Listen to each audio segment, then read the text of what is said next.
the Johnson Wax Program with Fibber, McGee, and Molly.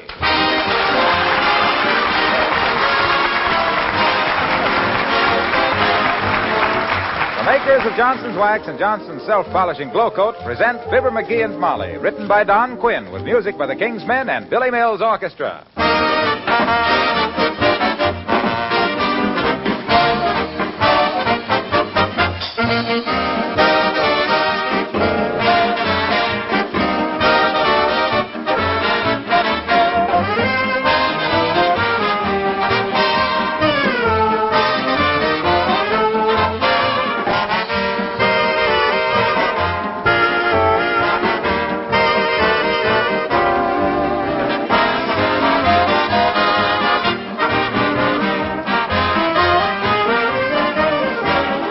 There's one thing they certainly teach a boy in the Army, to be neat and tidy.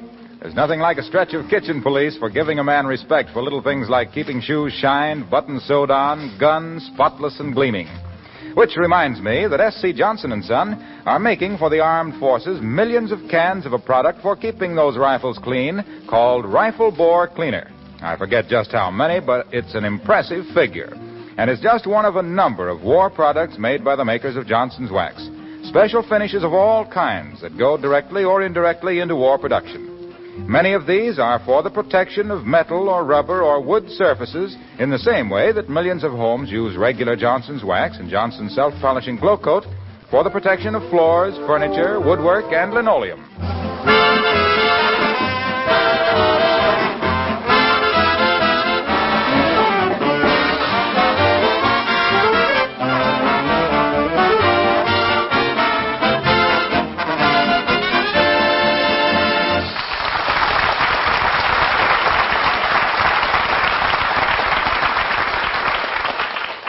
They say that in the spring a young man's fancy. But while this is spring, the squire of 79 Wistful Vista is not as young as he was and consequently doesn't feel so fancy. In fact, he feels awful. So hold your diagnoses for the next half hour and get a load of Fibber, McGee, and Molly.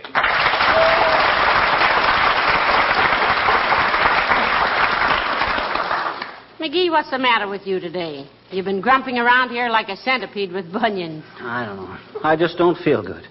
I think I'm coming down with something. Yes, and I know what you're coming down with, too. You do? Yes, you're coming down with the rug out of the upstairs hall and beat it out in the backyard.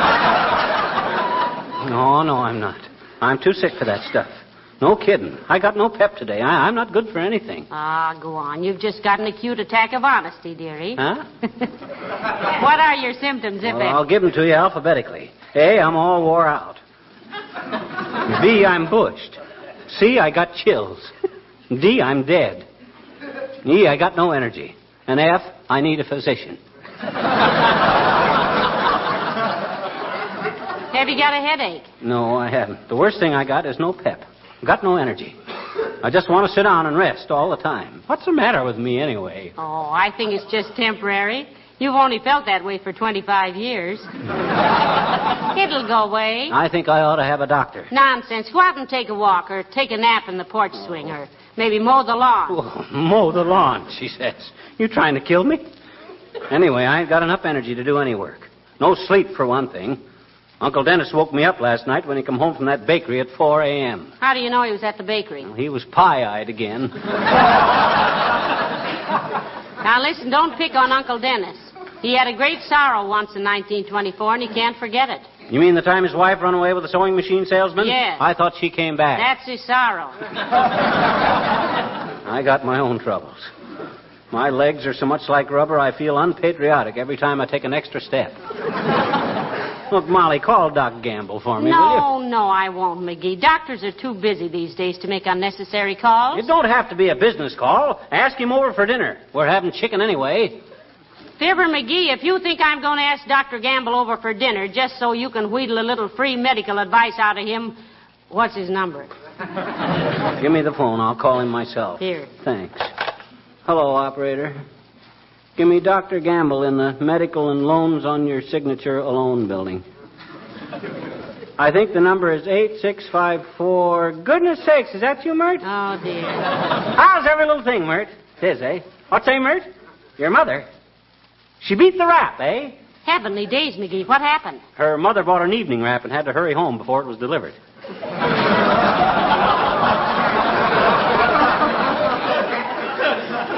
What say, Mert? Well, I'll call him later. Thanks, Mert. Doctor's out, I guess. Good. Now, why don't you go out and lie on the porch swing until dinner time, or just take a good rest for yourself, dear. Oh, I tried that. Those doggone robins make so much noise I couldn't sleep a wink. I'm just a bundle of nerves, I guess. You suppose I got what... Come in. Well, Abigail Luppington. Hello, darling. How do you do, my dear? And Mr. McGee? Hi, Abby. Don't get too close to me. I think I'm coming down with some topical disease. You mean tropical, dearie? Yes. Topical means talked about. Well, then he's right, Abigail. He's talked about nothing else. Okay. Scoff if you want to. Deride. But when I'm laying there in bed with specialists from all over the world conferring in whispers outside my door, don't think you can square yourself with me by bringing over a jello jar made homie. I mean a homa gel made jar. A jet. You know what I mean. He does seem a bit upset, my dear. What do you suppose is the matter with him? Oh, just spring, I think, Abigail. Everybody gets it. I went around all day yesterday with a dull headache. Oh, where did you and Mr. McGee go? Oh, I didn't mean that, Abigail. Let me tell you my symptoms, Uppy. I got no pep. I got no energy. I want to sleep all the time. Can't hardly keep my eyes open. No ambition. All the time drowsy. My shoes keep falling off. Oh, they're not laced up? Oh. And then, too, my eyes keep watering. I told you not to smoke those cigars so short. What do you think it is? What do you think it is, Uppy? Malaria? Oh, no, Mr. McGee. I don't think so. I think you will always be immune to malaria. Why will he, Abigail? Malaria is carried by mosquitoes, my dear. And Mr. McGee is too thick-skinned to tempt a mosquito. Gee, thanks, Uppy. You're not just saying that because you admire me. No, Mr. McGee. But I think I know exactly the treatment for you. Well, what should he do, Abigail? Take sulfur and molasses? No, but when he gets up in the morning, he should take 20 aspirin tablets. My gosh, 20 aspirin tablets? How do I take them? Take them out in the backyard, throw them one by one over the roof, and then run around the house and try to catch them. Oh, you think the exercise will do him good? My dear, he'll be a different man. And what a civic improvement that will be. Well, goodbye.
Hey, Molly. Yes, McGee? Well, try and get Doc Gamble again, will you? I feel awful. Oh, all right. What's his number? 8654. I'd call him myself, but I haven't got the strength to hold the receiver. I know. Mm-hmm. You've worn yourself to a frazzle holding up that Christmas number of Esquire all afternoon.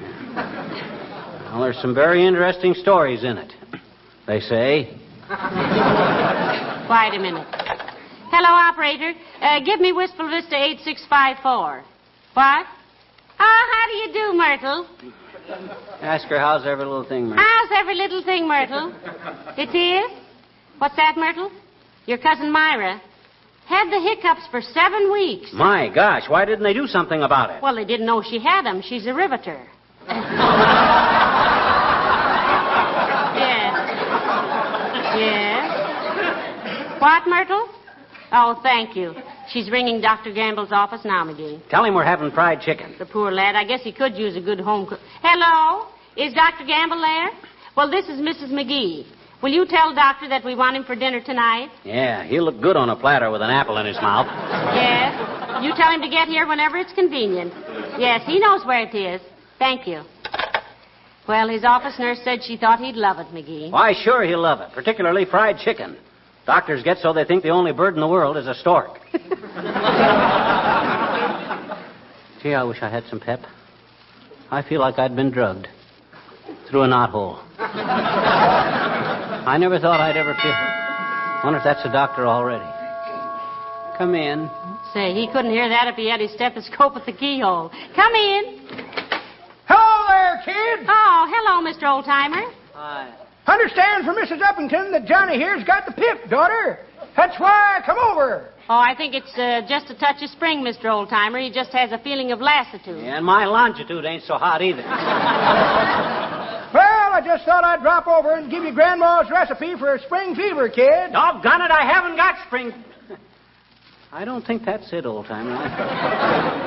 I'm just sick. I got no pep. I got no energy. What is your grandmother's recipe, Mr. Oldtimer? Well, sir, daughter, it's been in our family for generations. Handed down from mother to daughter, daughter to daughter, daughter to son, son to uncle, uncle to sister, sister to brother, brother to cousin, cousin to aunt, aunt to nephew, and nephew gave it back to Grandma, who was so sick of hearing about the darn thing she tore it up. Well, I don't want any of your corny old homemade remedies anyway. Put you back on your feet again, Johnny. I don't want to get back on my feet. No, that looks bad, daughter. What does? Well, it's kind of a case when the patient don't want to be helped. When he just lets himself go to pot, which I can see that Johnny's doing even with that double-breasted coat on. Why, Johnny, you've got no cause to give up. You're young. Why, I'm twice your age. Twice my age? You're 9 times my age. Is it true that Captain John Smith beat your time with Pocahontas? That's a nasty falsehood, Johnny. Just because a feller gives a gal some chewing tobacco now and then don't mean he's serious. Them Indians talk too much.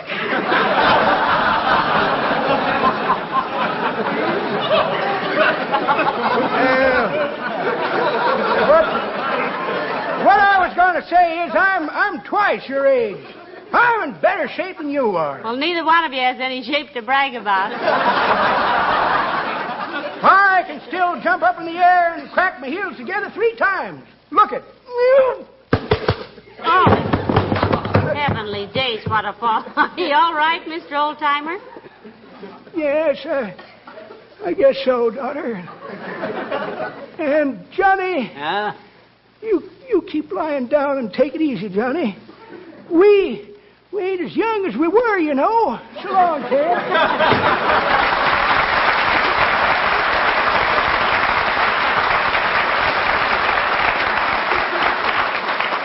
Well, you feel any better, dearie? No, I feel worse. I'd smoke a cigar, but I haven't got the strength to puff on it. You know what I bet? I bet I got the colic. Oh, no, you don't mean the collie. You mean the colic. I do not. A colic is when your hair won't stay down. No, that's a colic. I thought a colic was a big hunk of rock salt they put in the pasture. No. Well, maybe it is, but you don't mean collie. A collie is a dog. That's what I says. I'm dog tired. I got no pep. I got no energy. Yeah, Hello, folks. How's everything? Hello, Mr. Wilcox. Well, McGee doesn't feel very good today. Why, what's the matter, pal? I don't know, Junior. I got no pep. I got no energy. My muscles are as flabby as ravioli. Well, I'm sorry to hear it. I was going on a little trip, and I was hoping you could go with me. Oh, where are you going, Mr. Wilcox? Your annual pilgrimage to Racine, Wisconsin to lay a wreath of forget-me-nots on the loading platform of the Johnson Wax Company? No, No, I'm going back to my old hometown, Omaha, Nebraska. Ah, good old Omaha. Yes, sir. I played there in vaudeville once. Brandeis Theater. Yeah.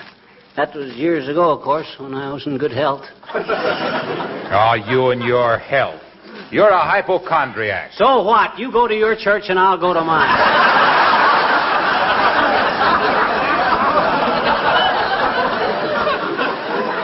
See, what kind of a vaudeville act did you have then, dearie? Lousy.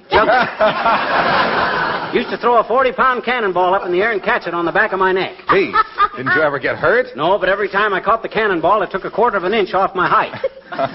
Would you believe it that I used to be 6'2" tall? I had to quit before it made a midget out of me. What you going to do in Omaha, Junior? Well, I've been asked to sing at a birthday party. You sing? Wow. How did you know? How do you know what? About WOW. What are you talking about? Well, that's whose birthday party it is. Station WOW in Omaha. It's 20 years old this month. Wow.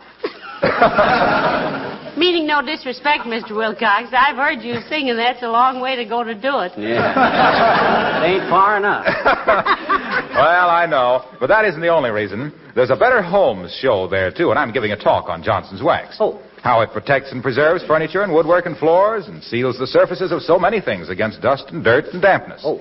How it saves hours of housework because it makes cleaning such an easy job, and how Johnson's Wax is so valuable right now when conservation is the watchword. Well, I can listen to that stuff all day, Junior, if you'll promise not to sing Smiling Through.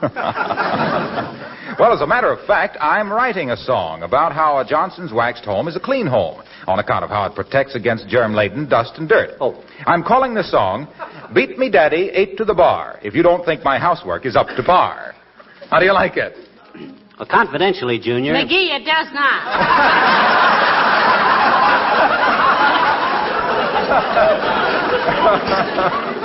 Look, Harlow, there's something fishy about this. Admitting that you're a local boy that made good, Omaha's got better singers than you, and Omaha's got a Johnson Wax representative there that can give a lecture just as good as you can give. Now, come clean, kid. What you really going back to Omaha for? Well, if you must know, I'm going to the Omaha stockyards and see if I can get me a good steak. I'll be thinking of you, pal. See you next week.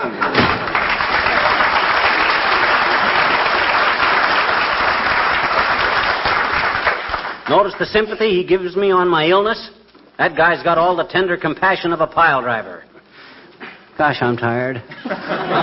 Yes, I know, dearie. I've heard you mention it.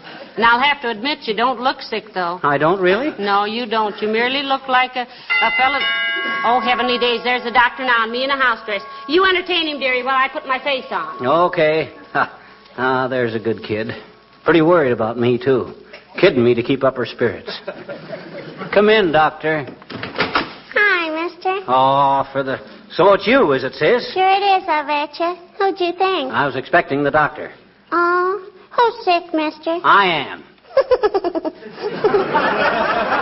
Oh, yeah? Look, sis, if I wasn't a sick man, I'd leap up off of this Davenport and give you a burst of applause with one hand. I'm in no mood to fiddle the faddle with you today. Gee, mister, don't you like little children? Yes, I like little children. But there's a time and a place for everything. And it's time you got out of this place. Okay, mister. But, gee, I was awful lonesome on account of Willie Toops has got the mumps, and I thought maybe you'd tell me a story or something. Okay. Cut it out. You know I can't stand to see a woman weep. If I tell you a story, will you paddle your little pumps out of here? Sure I will, I betcha. Cross my heart and kiss the milkman. What does that mean, cross your heart and kiss the milkman? I don't know, mister. My mama's been saying that ever since we ran out of butter a couple weeks ago. Well, now, let me see. Oh, look, sis, did I ever tell you how the tiger got his stripes? No, mister. Well, it's a very, very snappy hunk of folklore, sis. Once upon a time, thousands of years ago, in India, there was a tiger named Joe. A very, very smart tiger, too. A Princeton tiger, huh? You let her out. Quick. Well, sir, one day as Joe was walking through the jungle looking for his mate... And potatoes. No, not mate and potatoes.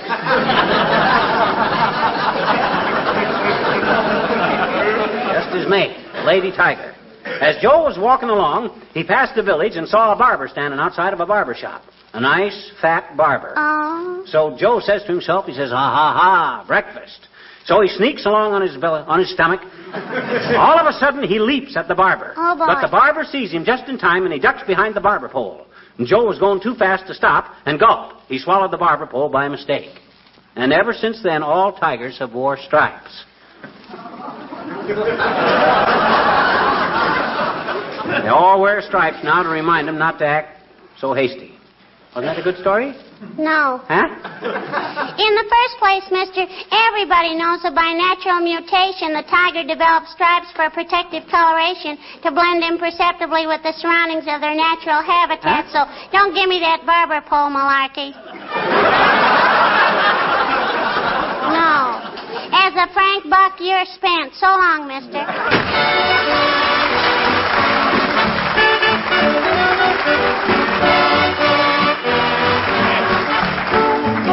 The King's Men sing Oceana Roll.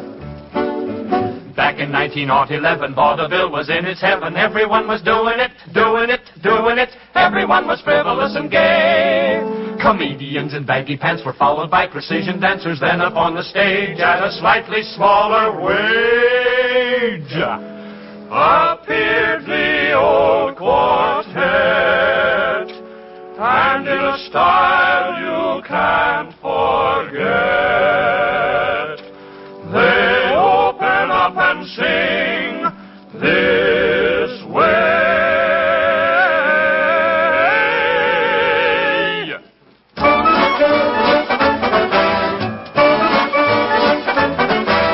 Billy McCoy was a musical boy. On the cruiser Alabama, he was there on that piano like a fish down in the sea. When he rattled off some melody, every sailor boy began to holler, ship ahoy, when Billy cuts loose at sea. You ought to see it. Every worm begins to twist and squirm. The ship begins to dip and does the corkscrew turn. The smoke is rolling black from out the smoky stack. It's floating up to heaven and it won't come back. Here and there you see a stool and chair, a slipping round the cabin shouting, I don't care. And then the bell begins a-ringing and the hammock starts a-swinging, a-sitting at that piano there on the Alabama playing the Oceana Roll. Now when the bell begins to ring, when the hammock begins to swing, you better man the tilly, there goes Billy. Sailor Billy boy is the real McCoy. His ship goes whoop, whoop, whoop with joy. There upon the Alabama, sitting at the old piano, knocking out a raggy rhythm. Everybody's dancing with him, rolling on the mighty ocean with the gay and easy motion. He plays that Oceana Roll, the Oceana Roll.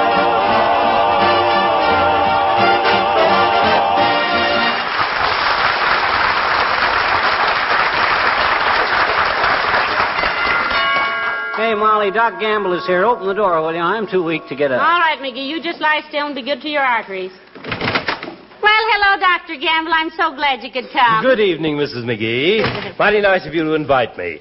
Gave me an excuse to avoid a lecture tonight on the evolution of bone structure in the lesser mammals by a man I went to medical school with. Oh. All he knows about bones, your fox terrier could bury in a flower pot. You're looking very well, Mrs. McGee. Oh, thank you, Doctor. I'm fine. You know, I haven't had a cold since you painted my throat 2 months ago. Oh, I'm a wonderful throat painter. In the medical world, I'm known as the Rembrandt of the epiglottis.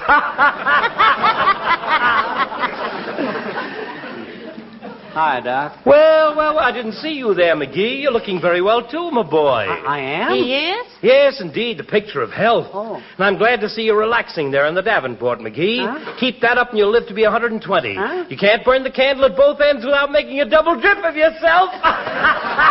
Doctor. Is there much sickness around now, Doc? Like malaria and stuff? Oh, nothing extraordinary, McGee. Uh-huh. Oh, that reminds me, Mrs. McGee, I might have to leave right after dinner. Really? Yes, I'm expecting a baby. Oh, your first, Doctor? Well, hardly my first. This one will be my 1,211th. Enough to populate a small village, a small, noisy village. Well, where's this fried chicken, Mrs. I'll McGee? go out and see how it's coming along, Doctor. McGee, you entertain Dr. Gamble. Excuse me a minute, boys. Well, Doc, I guess you didn't expect to find me in this condition, did you? No, sir, I certainly didn't, McGee. Healthiest looking man in town. How do you do it?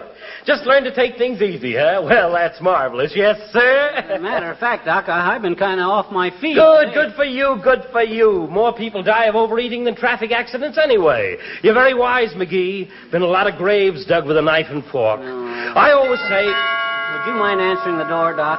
I got no pep. I got no energy. Well, who wants energy? Just wears you out before your time. Besides, no use leaping around answering doorbells when you can holler. Forget your legs and use your lungs. Come in, come in, come in. Well, thanks, Doc. Hello, Mr. McGee. Hello, Mrs. McGee. Oh, excuse me. Hi, Wimp, old man. Wimp, this is Dr. Gamble. Doc, shake hands with Wallace Wimple. How do you do, Doctor? Delighted, Mr. Wimple. Very interesting contusion you have on your lower maxillary. Wife take a poke at you? Yes. McGee, did I hear the doorbell ring? Oh, hello, Mr. Wimple. Hello, Mrs. McGee. I won't bother you but just a minute. I only wanted to know if I could borrow your stepladder. Why, certainly, Mr. Wimple. Get it for him, McGee. I ain't got the strength, Molly. You can get it, Wimp. It's right on the back porch. That's the spirit, McGee. Conserve your strength. All muscles are good for anyway, is to keep your bones from scratching your skin. Hanging some wallpaper, Mr. Simple? Wimple, Doctor. Oh, excuse me. I just wanted the ladder on account of Sweetie Face. Sweetie Face? Your dog?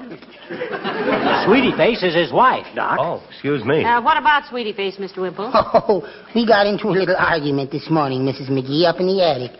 She was practicing some jiu-jitsu holds on me, and my foot slipped out from under my arm and hit her in the nose. Then what happened, Wimp, if you can bear the memory of it? Oh, she made a lunge at me, Mr. McGee, only I dodged, and she went right through the window. She just caught hold of the windowsill in time, or she'd have fallen 3 floors. Well, how could a frail little man like you haul her back in, Mr. Waffle? Wimple. Oh, excuse me. And I didn't haul her in. She's still hanging there. Hey, ever since this morning? Why, how could she hang on that long, Wimp? Oh, I fixed that, Mr. McGee. I slammed the window down and pinned her hands to the windowsill. Well, that's very interesting. Going to use the ladder to get her down, huh? No, I'm going to climb up on the roof and pull the ladder up after me. Sooner or later, Sweetie Face is going to work loose, and then... Oh, my. Thank you, Mr. Good night, folks.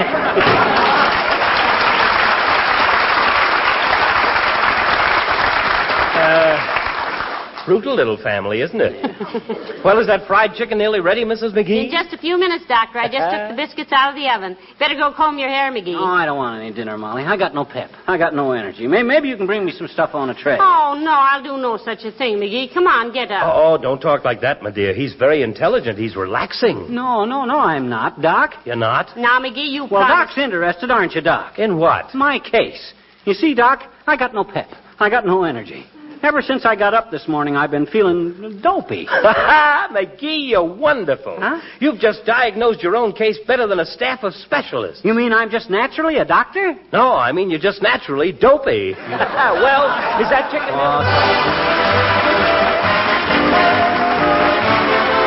April being the month of showers, it's also the month when wet feet come tracking across that kitchen floor of yours. The question is, have you protected the linoleum against that dirt and moisture with Johnson's self-polishing glow coat? If you have, then you can relax when those soggy shoes and wet, muddy rubbers come tramping in. The linoleum is safe, and it won't be much work to make your floor spotless again. Soiled spots are quickly wiped up with a damp cloth.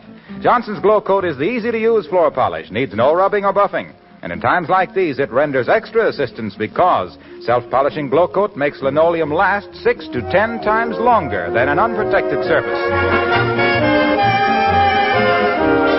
Well, do you feel any better since you had your dinner, McGee? No, I can't say I do. I should have stayed lying down on the Davenport. I thought that's where you were. What were you doing? I've been upstairs. I was reading in What to Do Till the Doctor Comes about my case, but it didn't work. What didn't work? Well, it says to take a hot foot bath, but every time I stepped in the tub, the match went out. Oh, dear.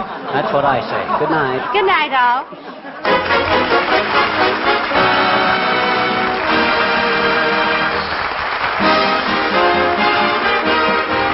The characters of the old-timer and Wallace Wimple heard on this program were played by Bill Thompson.